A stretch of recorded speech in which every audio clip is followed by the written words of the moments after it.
Oke, Bismillahirrahmanirrahim. Assalamualaikum warahmatullahi wabarakatuh. Di kesempatan kali ini, saya Maulana Malik Wijaksono dengan NIM 451242134 akan membahas tentang kearifan lokal suku Baduy dalam penyelesaian penugasan etika lingkungan. Nah,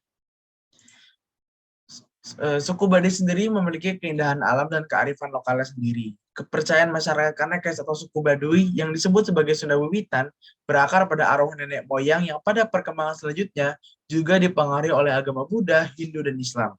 Inti kepercayaan tersebut ditunjukkan dengan adanya pikukuh atau ketentuan adat mutlak yang dianut dalam kehidupan sehari-hari orang Kanekes atau suku Baduy. Nah, isi terpenting dari pikukuh ini adalah konsep tanpa perubahan apapun atau perubahan sedikit pun.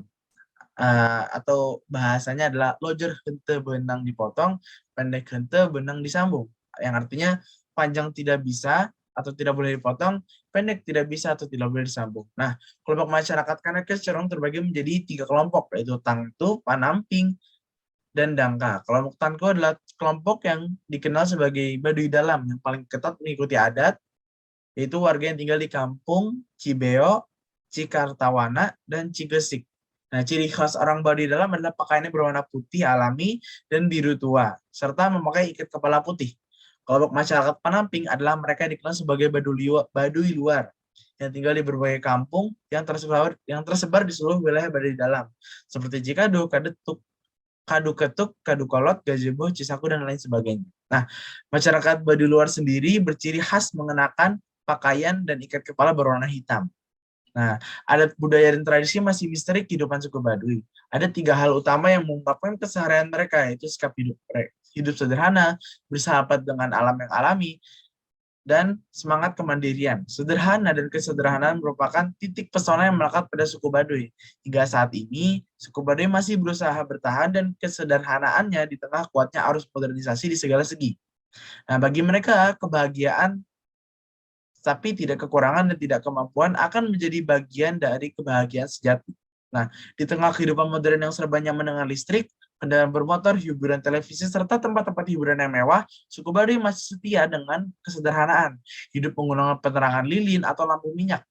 Tidak ada sentuhan modernisasi di sana, segala sesuatunya sederhana dan dihasilkan oleh mereka sendiri, seperti makan, pakaian, alat-alat petani, dan sebagainya. Nah, meskipun arus modernisasi mereka tetap menghormati kehidupan modern yang ada di sekitarnya. Nah, kesederhanaan dan toleransi terhadap lingkungan di sekitarnya adalah ajaran utama suku Baduy. Dari kedua hal tersebut, dengan sendirinya akan muncul rasa gotong royong dalam kehidupan mereka. Tidak ada keterpaksaan untuk mengikuti dan menjaga tradisi kehidupan yang damai oleh mereka. Tidak ada rasa iri satu dengan yang lainnya karena semua yang dilakukan secara bersama-sama. Kepentingan sosial selalu dikedepankan sehingga jarang dijumpai kepemilikan individu menjunjung tinggi sebagai demokrasi. Tidak ada sosial maupun ekonomi antara individu pada suku Baduy. Nah, segala hal yang dialami berhubungan dengan alam adalah sobat suku Baduy.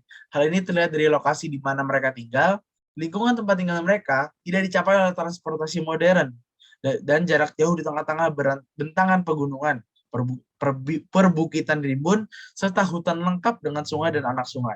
Juga pemandangan kebun dan ladang, suku Baduy secara umum telah memiliki konsep dan mempraktikkan pencagaran alam. Misalnya mereka sangat memperhatikan keselamatan hutan, karena hal ini mereka lakukan untuk menjaga hutannya sendiri.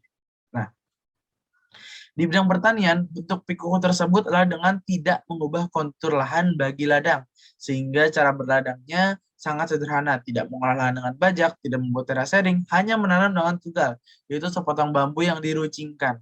Pada pembangunan rumah dibuat dengan model rumah panggung, bagian bawah dari rumah adalah batu sebagai penopang tiang-tiang utama rumah yang terbuat dari kayu, tetapi tidak seperti rumah pada umumnya.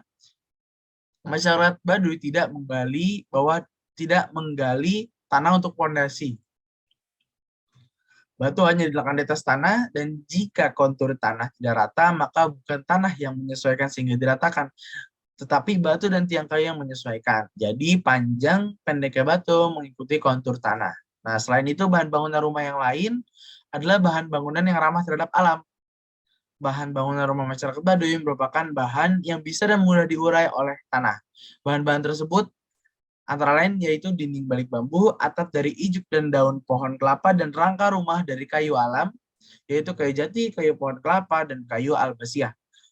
Pembangunan rumah mereka mengarah ke selatan sebagai kiblatnya. Dalam memasak pun, suku Baduy tetap memperhatikan ketentuan dan tradisi, yaitu memasak dengan menggunakan tungku dari batu yang dialasi tanah liat. Karena bagi suku Baduy, memasak dengan api langsung di atas tanah akan membuat bumi tempat tinggal mereka.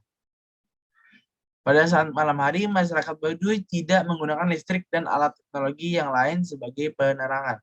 Nah, aktivitas ekonomi suku Baduy untuk menunjang kehidupan mereka aktivitas ekonomi suku Baduy untuk menunjang kehidupan perekonomiannya adalah bertani.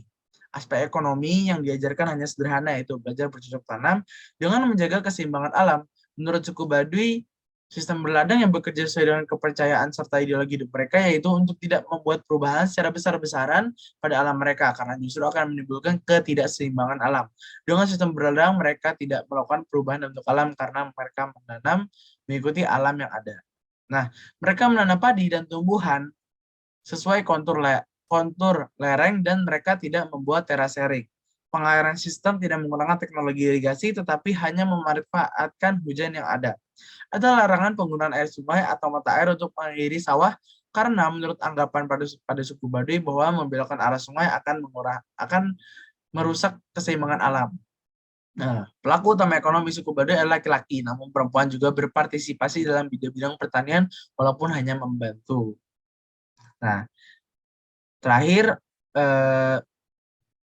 penduduk Baduy luar berinteraksi erat dengan masyarakat luar, misalnya sewa tanah, pertanian, dan tenaga buruh. Perdagangan yang pada waktu yang akhirnya dilakukan barter, sekarang telah berhasil menggunakan mata uang rupiah biasa. Orang Kanekes mendapatkan penghasilan tambahan dengan menjual hasil buah-buahan, madu, dan gula melalui para tengkulak, seperti di Pasar Subuh Rangkas Bitung, Lebak, Banten. Nah, hasil pertanian suku Baduy ada yang dijual dan ada yang digunakan untuk keperluan pribadi. Hasil pertanian yang berupa padi hanya untuk kepentingan sendiri. Mereka tidak menjualnya. Biasanya setelah panen, padi dikeringkan langsung dimasukkan ke dalam lumbung padi yang disebut leit. Nah, leit ini merupakan pemahaman masyarakat Baduy tentang ketahanan pangan. Lumbung padi terbuat dari anyaman bambu yang dirangkai dengan kayu-kayu besar dan beratapan kirai atau sabut kelapa. Setiap keluarga Baduy memiliki satu atau lebih leit. Nah, padi yang disimpan di lumbung dimanfaatkan untuk kebutuhan pangan sehari-hari dan lebih digunakan pada saat upacara adat seperti pernikahan atau khitanan. Leit merupakan milik perorangan, bukan milik komunitas atau kelompok. Kebutuhan padi untuk hidup sehari-hari maupun untuk upacara telah direncanakan bersama sehingga tidak ada keluarga yang kekurangan maupun kekurangan persediaan padi di rumah. Selain itu, masyarakat Baduy tidak dapat dilihat membuka leit tanpa seizin pemimpin adat. Nah, begitulah sedikit pembahasan tentang kearifan lokal suku Baduy.